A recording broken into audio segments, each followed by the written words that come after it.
Hello everyone, welcome to the Lightning Ball channel. In our last episode, we discussed how Rimuru agreed to Luminous' request, planning to assist Luminous in case of unexpected situations. On the other hand, the Raso family and Yuuki's team went all out, intending to invade the Holy Empire of Ruberios, unseal the mightiest hero, and then kill both Rimuru and Luminous. In this episode, we'll delve into the first half of this battle. Let's get started. A few days passed, and everything seemed as peaceful as usual. However, just as Rimuru was enjoying a serene morning, a frantic squire burst in, interrupting his breakfast with Hinata.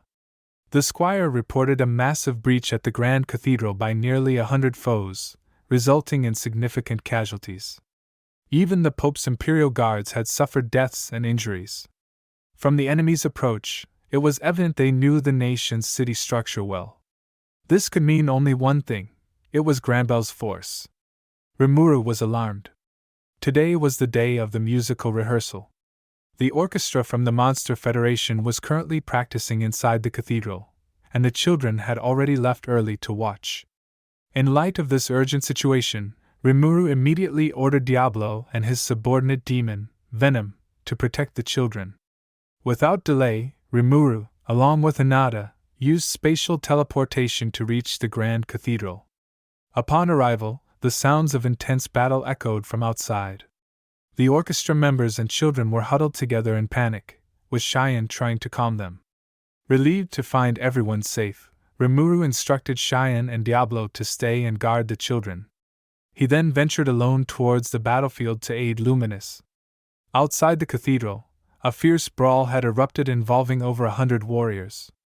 The entrance of the cathedral was damaged beyond recognition.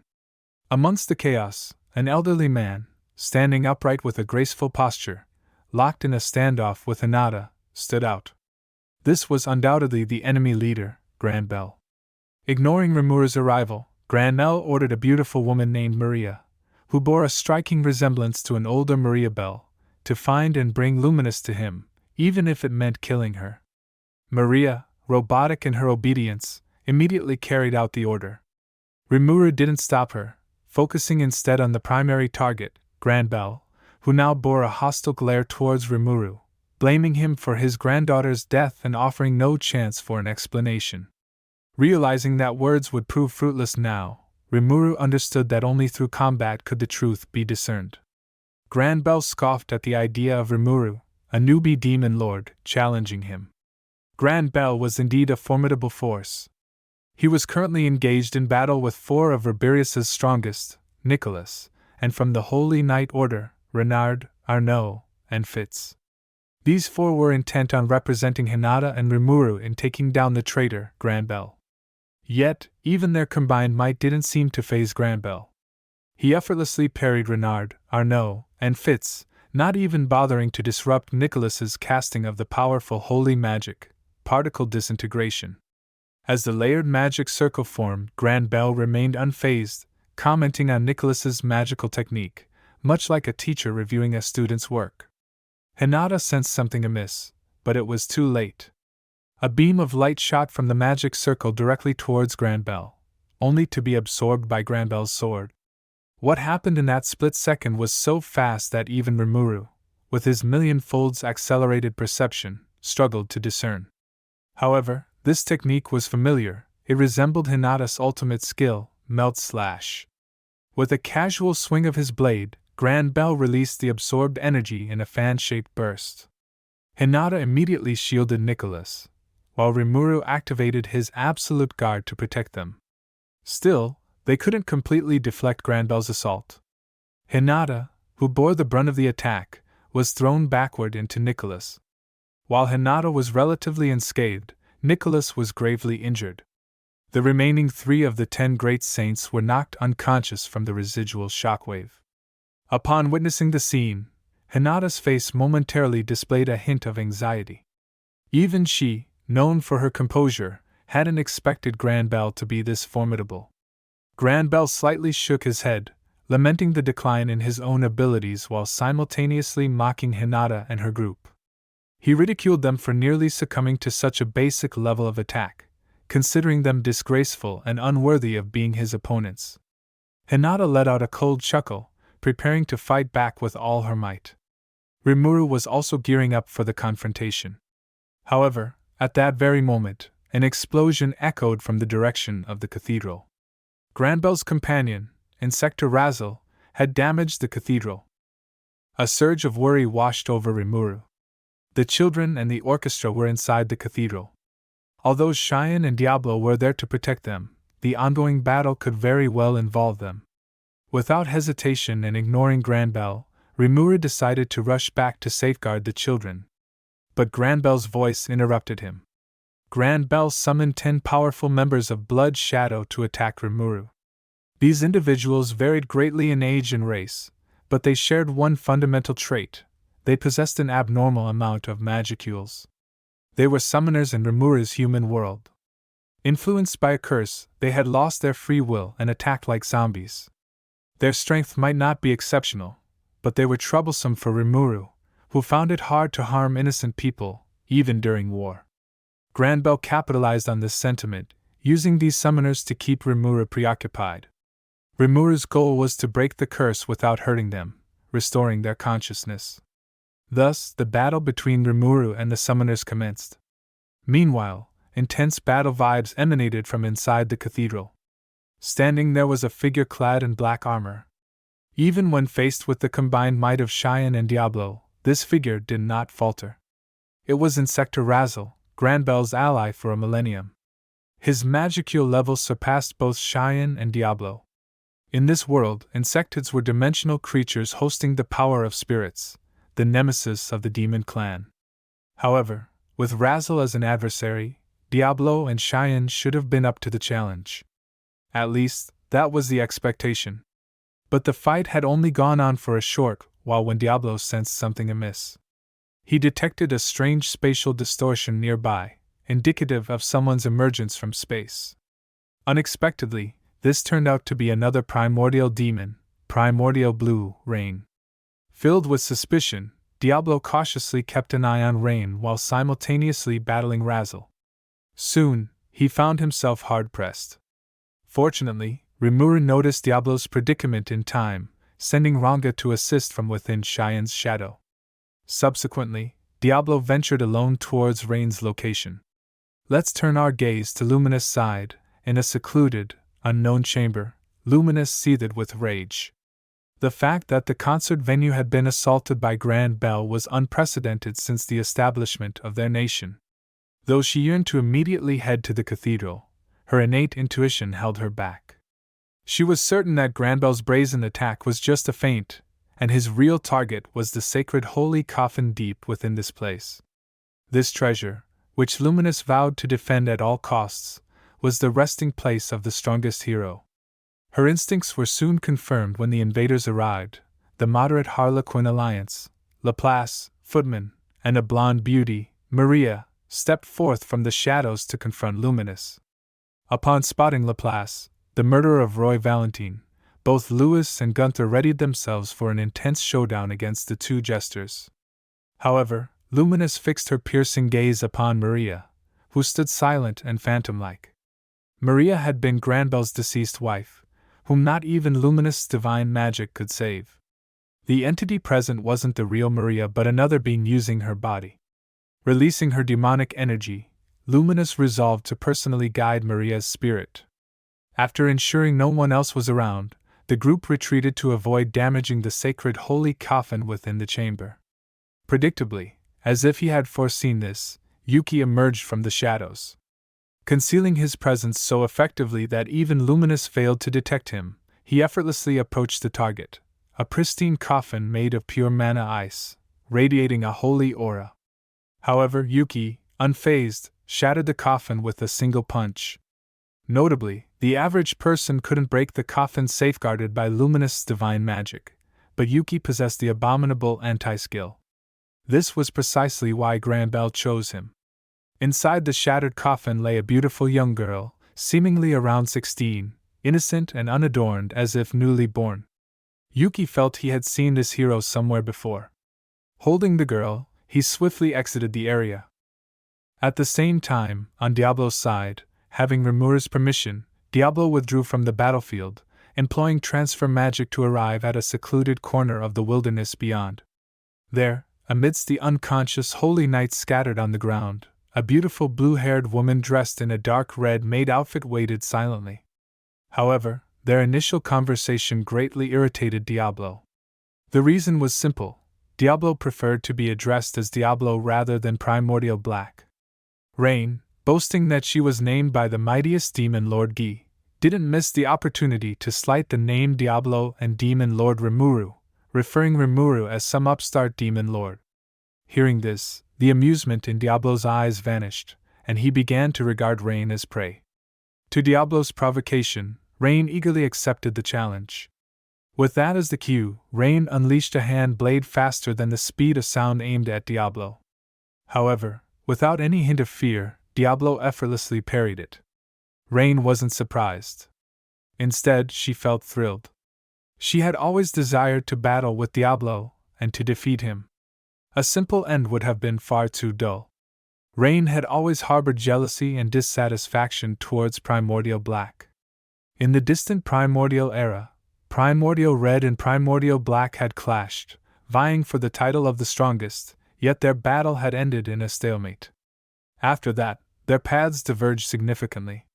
Red entered the physical world and became the ancient demon Lord Gi. Black, on the other hand, seemingly rejected evolution, remaining unchanged.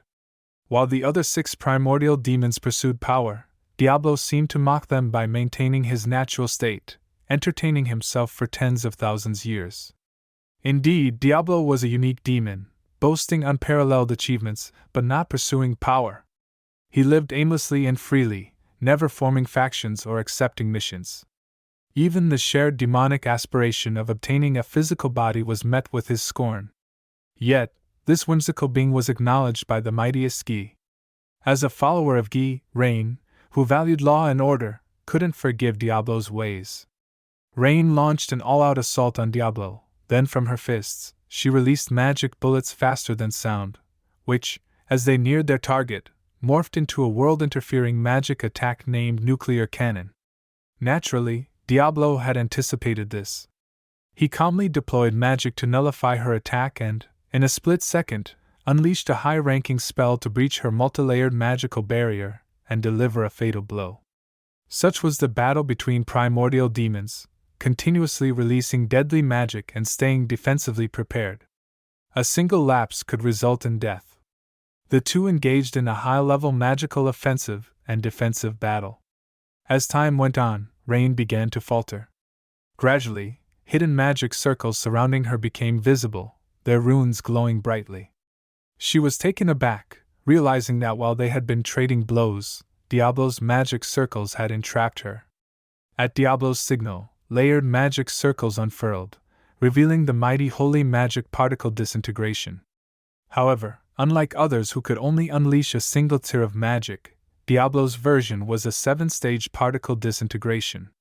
This was his punishment for Rain, who had disparaged his Rimuru-sama. To Rain's astonishment, Diablo could employ holy magic.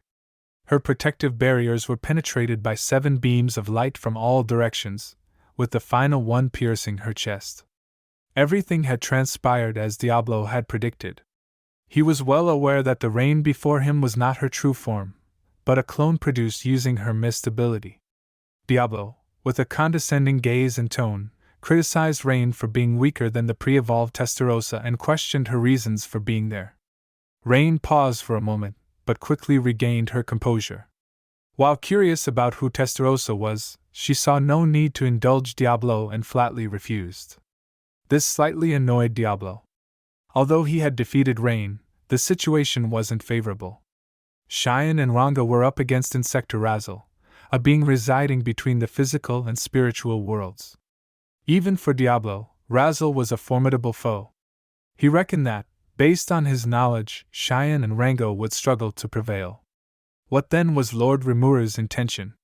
Why let him leave the battlefield and have the relatively weaker Cheyenne face such a powerful adversary?